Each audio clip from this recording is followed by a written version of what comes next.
So generally speaking, setup's very, very good. I think we discussed obviously there in terms of that sort of order of play. Try and start feet sort of unset, almost together maybe. There you go. Club down first behind the golf ball.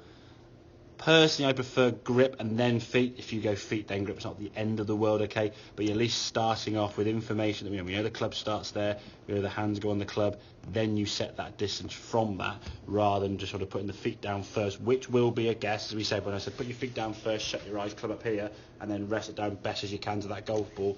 I mean, half the ball's out to the toe of the club. So if you come back to that spot, you're going to hit a really kind of funky shot, okay? So getting yourself in a better position, okay? Make it a little bit easier so the weight now is more middle of your feet there rather than on your tippy toes. I'll put these lines on the screen here now so you can see the line here on your head. As you go back here now, we turn into that right heel. Okay, so that yellow line on top of your forehead.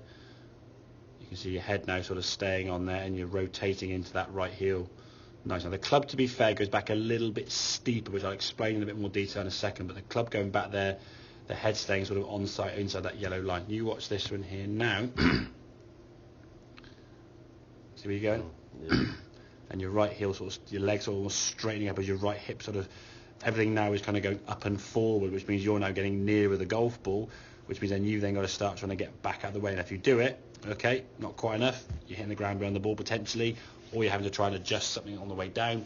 And again, playing compensatory golf, we said before, is going to be very difficult to be consistent. When you time it well, it's brilliant. When you don't, it's just like a spray left and right. And again, generally speaking, if you're on your toes and you're reaching for the ball, we might get shots that go kind of out there, whether it's sort of shanking or towing or just open club face or lack of control of the face, a ball going way over there, then your fix of, oh, let's not go to the right, gives you one that just goes way over there and stuff. And that's the problem. Your bad shots now are very much right, left and right, and just destructive, to be fair. So as we said, we're working at sort of 10%.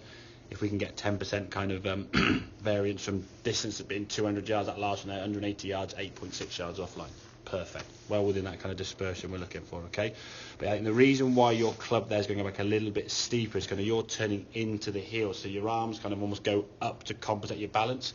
When your weight went on your toes, your arms came back to compensate the balance the other way, if that makes sense, yeah? So if you're here, now you're doing this, we still want to get your arms to turn around your body. When you went forward, you kind of had to put your arms behind you to compensate. Okay, so the arm movement on here now for me is actually probably a better movement in terms of where that club's going there, whereas this one here now, as you go back, goes back a little bit steeper, yeah? Not badly steep, but I think with shorter clubs, obviously, you get away with it. When it's got longer clubs, that'll be a bit of a problem, okay? And then left arm there's just a little bit on the higher side as you go back. So we don't want the arms to be going kind of out this way too much with the clubs, so the hands sort of moving out and away from the ball. That position's not bad, okay, but I prefer the arms sort of going a bit more kind of on a slight curve here. But I think because you're turning into your heel there, which you did, you turn that right heel nicely, your arms are kind of compensating for where the weight's going. So that's where the practice will come in, kind of getting the body and the arms kind of synced up so that arms and hands come around with the body.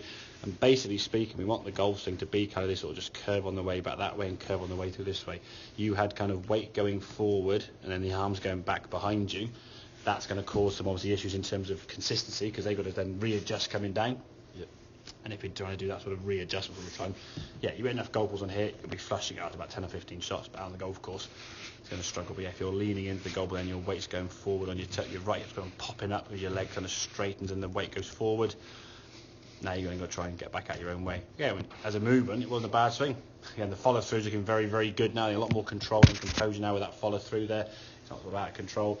Your balance is going to be the main thing we're trying to fix there, to be fair, though. If your weight's going forwards and backwards in the wrong way, your balance will be all over the place, yeah? So feel into that right heel if you can turn. Practice that drill where this toe actually sort of lifts off the ground, but only as a practice swing drill. Don't try and gobble it, because you'll be, you'll hit your ankle if not careful. So, make sense? Yep. Good man, well done.